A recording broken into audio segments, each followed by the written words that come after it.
పెద్దపల్లిలో వివిధ అభివృద్ధి పనుల కోసం 8,000 కోట్ల రూపాయలు మంజూరయ్యాయని ఎంపీ గడ్డం వంశీకృష్ణ వెల్లడించారు. రైల్వే అభివృద్ధి కోసం కోట్లాది రూపాయలు కేటాయించామని, రామగుండం, మణుగూరు, కోల్ కారిడార్ పనులు వేగంగా జరుగుతున్నాయని చెప్పారు.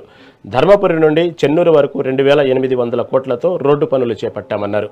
తెలంగాణ అభివృద్ధికి కేటీఆర్ అడ్డుపడుతున్నారని ఆరోపించిన ఎంపీ నీట్ పేపర్లను నమ్ముకుంటూ బీజేపీ మంత్రులు బతుకుతున్నారని విమర్శించారు.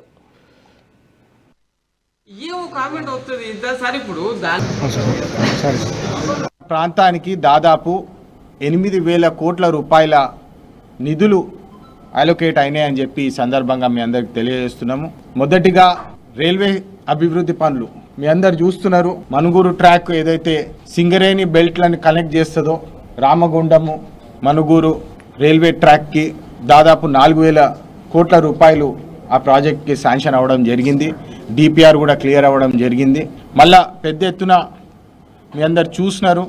NH63 గత 2 సంవత్సరాలు పదే నితిన్ గడ్కరీ గారిని కలిసి మాకు మంచిర్యాల ప్రాంతానికి రోడ్ అవసరము, జోడువాగుల రోడ్డు ఫారెస్ట్ ఏరియాల ఇబ్బంది పడుతున్నాము అని చెప్పి వారికి రిప్రజెంటేషన్ చేసినాము.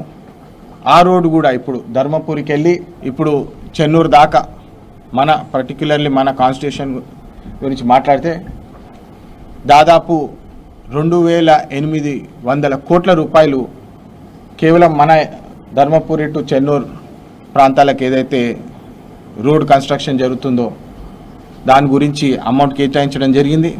మరి ఎఫ్ఓబీస్, ఆర్ఓబీలు, ఎఫ్ఓబీలు అనేక ప్రాంతాలలో మనకు ఎఫ్ఓబీలు అవసరం ఉండే, ఆర్ఓబీలు అవసరం ఉండే.